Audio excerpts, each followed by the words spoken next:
इन दिनों ज्योतिष की दुनिया में बेहद चर्चा का विषय बने हुए हैं वक्री ग्रह।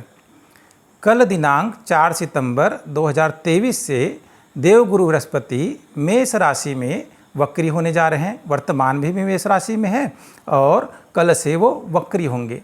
तो वक्र का जो है सामान्य अर्थ लगाया जाता है कि ग्रहों का पीछा चलना, और जो शाब्दिक अर्थ है उसका अर्थ होता है टेढ़ा मेढ़ा।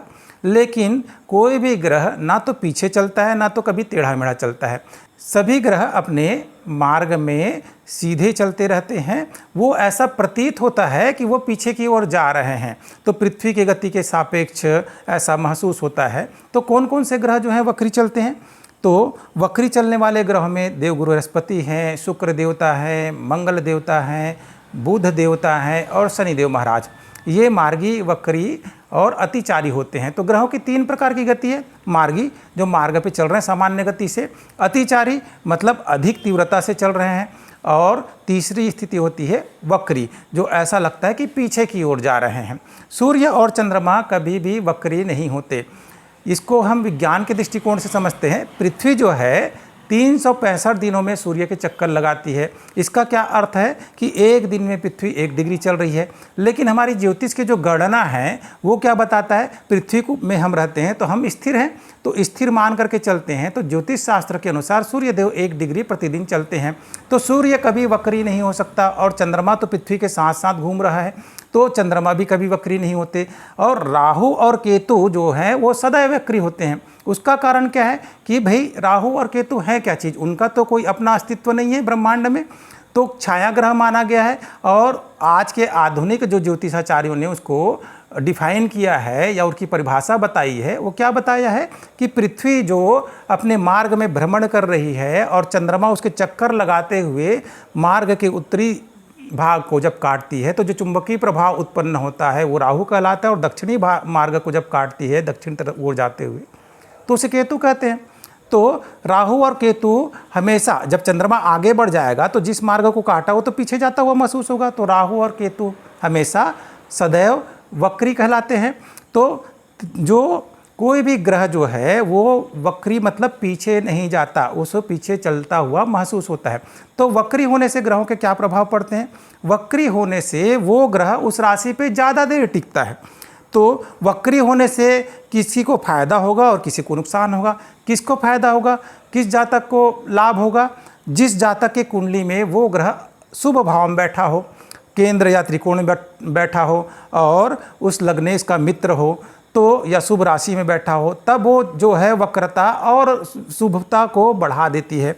या जैसे आप अपनी जन्मपत्री में देखेंगे तो कोई ना कोई ग्रह तो आपको वक्री दिखाई देंगे। राहु के तो वक्री दिखाई देते हैं, कभी बुध वक्री दिखाई देता है। जिस समय आपका जन्म हुआ तो बुध, शुक्र, शनि, मंगल कोई ना कोई ग्रह वक्री होगा। और कोई भाग्यशाली रहते हैं तो, या भाग्य दुर्भाग्य का संबंध नहीं है, कुंडलियों में देखा जाता है कि वक्री हैं। तो वक्री है मतलब क्या होता है, वो तीव्र फल दे रहे हैं। अगर वो ग्रह आपकी कुंडली में नीच का है, अस्त है, या खराब 6, 8, 12 में बैठा है, तो वो अशुभ फल आपको और अधिक तीव्रता से भोगने पड़ेंगे। तो ये होता है वक्री होने का अर्थ। अब वर्तमान में देवगुरु बृहस्पति 4 सितंबर 2023 से वक्री हो रहे हैं, जो 118 दिनों तक के वक्री रहेंगे मेष राशि पर। तो जिन जातकों की कुंडली में देवगुरु बृहस्पति जो हैं वो मजबूत हैं, भाग्य भवन के मालिक हैं, या फिर दशम भाव के मालिक हैं, शुभ भाव में बैठे हैं, मित्र राशि में बैठे हैं, या उच्च के हैं, तो उनके लिए तो शुभता जो है बहुत बढ़ जाएगी। उनके भाग्योदय का समय हो जाएगा। भाग्य अच्छा चल रहा था तो और अच्छा फल देगा।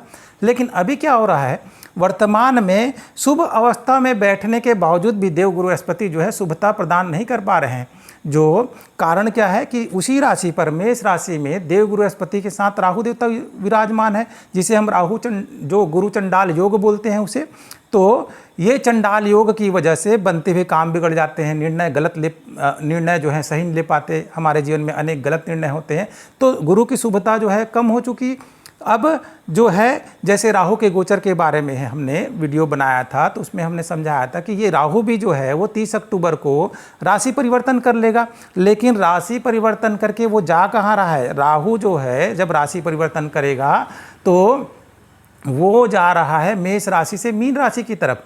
और जब गुरु जो है, अनेक विद्वानों का कहना है कि जब गुरु वक्री होगा मेष राशि में तो मीन राशि का भी फल देता हुआ नजर आएगा। इस बारे में बहुत विद्वानों में मतभेद हो सकता है। मेरा जहाँ तक मानना है कि देवगुरु बृहस्पति जो है, या मेरा जो अध्ययन है, जो मैंने अपने गुरुओं से सीखा है, तो वो देवगुरु बृहस्पति मेष राशि के शुभता को बढ़ाने वाला होगा। जिनके कुंडली में गुरु अच्छा होगा तो उनको शुभ फल मिलेंगे। और आने वाले समय में 30 अक्टूबर को जो है राहु राशि परिवर्तन करेगा, तो उससे पहले वो मीन राशि के प्रभाव का फल दे रहा होगा।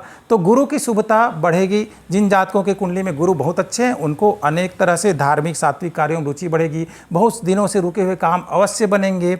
और जिन जातकों की कुंडली में गुरु खराब है उन्हें सावधान रहना चाहिए। उनके पैसे की, आर्थिक, मानसिक, शारीरिक या आध्यात्मिक जो है उनकी हानि होने के अवसर आएंगे, तो उनको सावधान रहना है। गुरु का दान करना चाहिए, बृहस्पति मंत्र का जाप करना, जिनके अच्छा है उनके लिए भी, और बुरे हैं उनके लिए, बुरे हैं उनको शांति के लिए। और गुरुवार को कोई भी विशेष काम करने से, जिनकी कुंडली में अगर गुरु खराब है तो विशेष काम करने से बचना चाहिए। और जिनके में अच्छा है तो उनको तो अनेक अवसर मिलेंगे, सौभाग्यशाली अवसर मिलेंगे, तो उनको इस अवसर का लाभ उठाना चाहिए। आज के लिए बस इतना ही। धन्यवाद।